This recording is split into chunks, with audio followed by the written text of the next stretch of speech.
Next, we are going to discuss the confirmatory test for carboxylic acids. രണ്ട് ടെസ്റ്റുകളാണ് carboxylic acid ഉള്ളത്. First is the esterification or ester test and other is the fluorescein reaction. So esterification or ester test ആണ് നമ്മൾ ഇവിടെ പറയുന്നത്. For that, a little of the compound is taken in the boiling tube and to that compound a few drops of ethanol is taken. Ethanol എടുക്കുന്നു. ഞാൻ already എടുത്തിട്ടുള്ള കോമ്പൗണ്ടിലോട്ട് ഞാൻ എന്ത് add ചെയ്യുന്നു, എത്തനോൾ ആഡ് ചെയ്യുന്നു. A little of ethanol is add. ഞാനൊന്ന് shake ചെയ്തു. അതിനുശേഷം to that solution a few drops of concentrated sulphuric acid is added.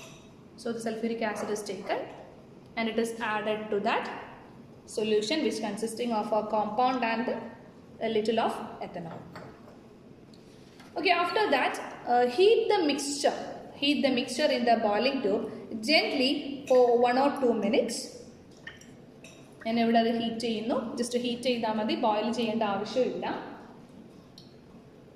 Heat ചെയ്തതിന് ശേഷം ഞാനത് പോർ ചെയ്യേണ്ടത്, ഓൾറെഡി ഞാനൊരു ബീക്കർ എടുക്കുന്നു.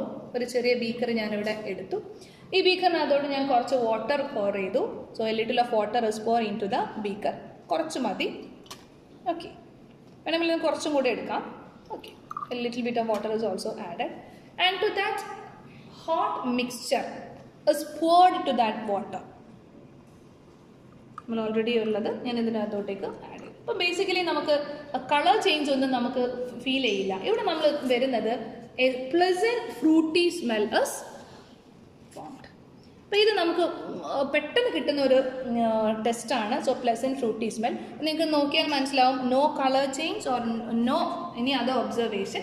നമുക്കിവിടെ എസ്റ്റർ ഫോം ചെയ്യുന്നു. Ester is having a pleasant fruity smell. That is why the experiment is also called the esterification or ester test.